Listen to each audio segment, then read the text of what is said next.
اس سے بھی بات نہیں بن رہی تھی۔ گاندھی نے یہ بھی کہا تھا کہ یہ تعلیم بچوں کو دینا، مسلمان بچوں کو، کہ اسلام باقی مذہبوں سے افضل ہے اور سچا یہی ہے، یہ سب سے بڑی خرابی کی چیز ہے، اس کو مٹانا چاہیے۔ کیسے مٹ سکتا تھا یہ؟ مولانا ابوالکلام آزاد نے اپنی تفسیر لکھی، موجود ہے،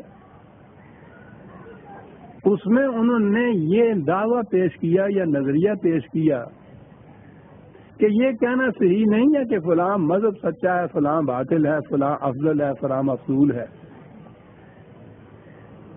عالمگیر سچائیاں تمام مذاہب میں یکساں طور پر پائی جاتی ہیں، یہ ان کے الفاظ ہیں۔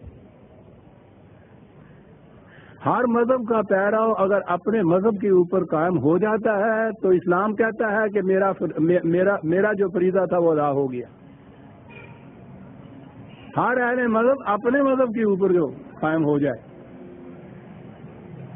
اب اسلام کا افضل ہونا یا صرف واحد سچا دین ہونا جو ہمارا دعویٰ ہے، قرآن کا دعویٰ ہے، یہ باطل ہو گیا۔ اس نظریے سے بڑا پرچار ہوا اس نظریے کا، ان کی تفسیر عام ہوئی، ہندوؤں نے ان کی تفسیر کے اس حصے کو اپنے ہاں کئی زبانوں میں ترجمہ کیا اور لاکھوں کی تعداد میں ہندوستان میں اس کو تقسیم کیا۔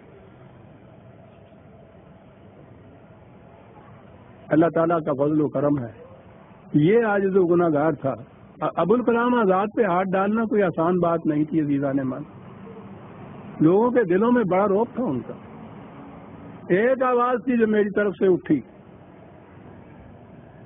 اور بڑی ان کی جتنی بھی دلائل انہوں نے دی تھی ایک ایک کا رد میں نے کر کے دکھایا کہ یہ بالکل باطل کا مذہب ہے اور یہ ان ہندوؤں کی تائید میں یہ کچھ کہا جا رہا ہے اور مسلمانوں کو بہکایا جا رہا ہے۔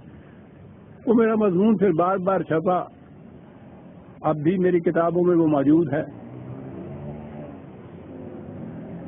یہ ہے وہ جسے انہوں نے یہ کہا نا کہ ہر مذہب کا پیراو اپنے مذہب پہ کاربند ہو جائے تو اسلام کہتا ہے میرا کام بن گیا۔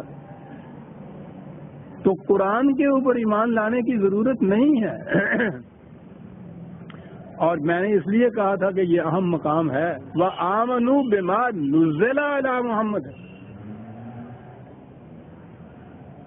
مسلمان ہونے کے لیے یا ہدایت پر ہونے کے لیے جو رسول اللہ پر نازل کیا گیا ہے اس پر ایمان لانا ضروری ہے۔ جو اس پر ایمان نہیں لاتا وہ خدا کی ہدایت پر نہیں ہے۔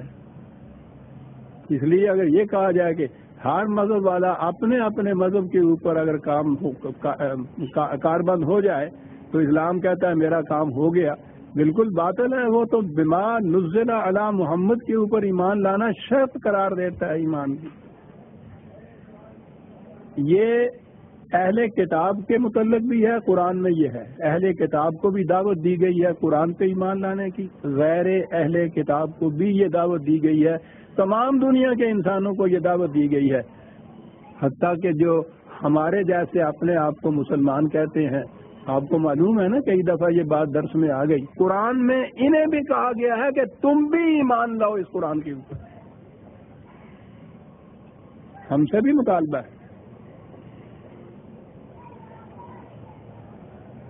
اور اسلام کے لیے قرآن پر ایمان لانے کا ہی مطالبہ ہے، خارج از قرآن کسی اور چیز کے اوپر ایمان لانے کا مطالبہ نہیں ہے کہ ہدایت اسی کے اندر ہے۔